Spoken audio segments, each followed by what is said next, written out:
Bonjour à tous, aujourd'hui je voudrais vous parler de quelque chose qui est très répandu sur YouTube et qui à mon avis vous devriez éviter, qui va vous nuire. C'est la technique de construire sa vidéo en commençant par aujourd'hui on va voir 5 astuces de faire blablabla quelque chose et la cinquième va vous surprendre particulièrement.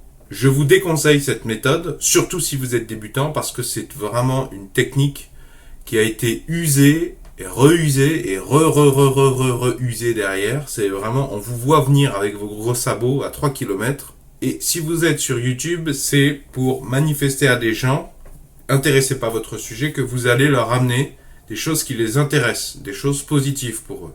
Et quand vous faites ça, on va avoir 3 astuces et à la fin vous en aurez une 4e bonus.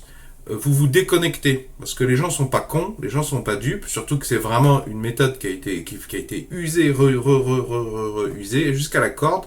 Et moi je vous mets en garde parce que quand vous faites comme ça, vous cassez le lien de confiance et le lien personnel que vous avez tissé avec chacun des abonnés. Enfin, moi en tant qu'abonné, quand la personne me fait ça, je me dis non mais pourquoi tu fais ça, c'est pas nécessaire. Moi, je regarde ta vidéo jusqu'au bout parce que je suis déjà convaincu que ce que tu as à dire, c'est intéressant. Pourquoi tu me fais du marketing du Moyen-Âge? Parce que c'est vraiment un truc très très vieux.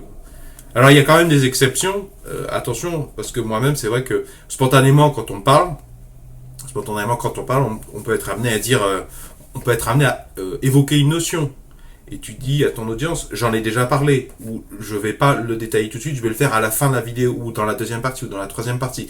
Mais ça, c'est pas pareil, c'est spontané, ou c'est relatif à un plan construit. C'est parce que tu as vraiment, plutôt que de discuter comme si tu étais au bar ou au restaurant avec tes amis, tu as essayé de faire quelque chose de plus concis pour que ce soit plus audible par ton spectateur. Parce que quand tu construis, effectivement, le plan n'est pas spontané, parce que une discussion spontanée en restaurant, en bar, elle est beaucoup plus longue, elle est beaucoup plus décousue que quelque chose que tu as préparé comme un livre.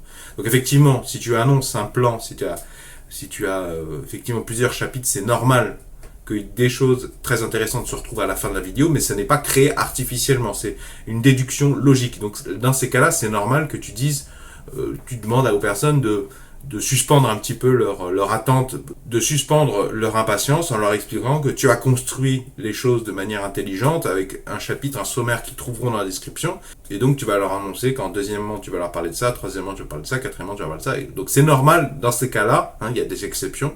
Et tout ce qui est spontané et qui coule de source dans ton flot de parole, y compris non préparé, c'est normal dans ces cas-là. Je ne parle pas de ces cas de figure. Encore une fois, il s'agit de se mettre à la place du spectateur. Moi, en tant que spectateur, ça m'arrive par exemple d'écouter les excellentes chaînes de Sylvain Lepoutre, Le Coin des Youtubeurs, parce qu'il y en a plusieurs. Moi, je parle de Le Coin des Youtubeurs et André Dubois. Je vous recommande d'aller vous abonner à ces 2 chaînes YouTube. Je vous mets les URL dans la description parce que ce sont des gens sérieux. Ce sont des papas.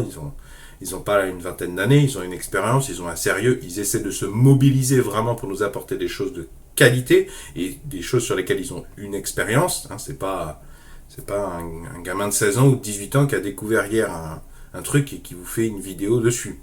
Mais quand ils utilisent ce levier, ça leur arrive, je trouve que c'est vraiment pas fait de manière, des fois, vraiment, c'est vraiment très peu subtil, et j'ai vraiment l'impression d'être pris pour une vache à lait.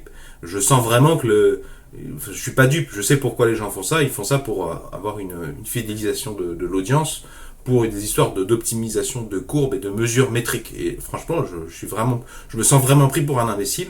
Et donc, je fais cette vidéo pour qu'on essaye de s'en inspirer de manière constructive, pour pas répéter la chose.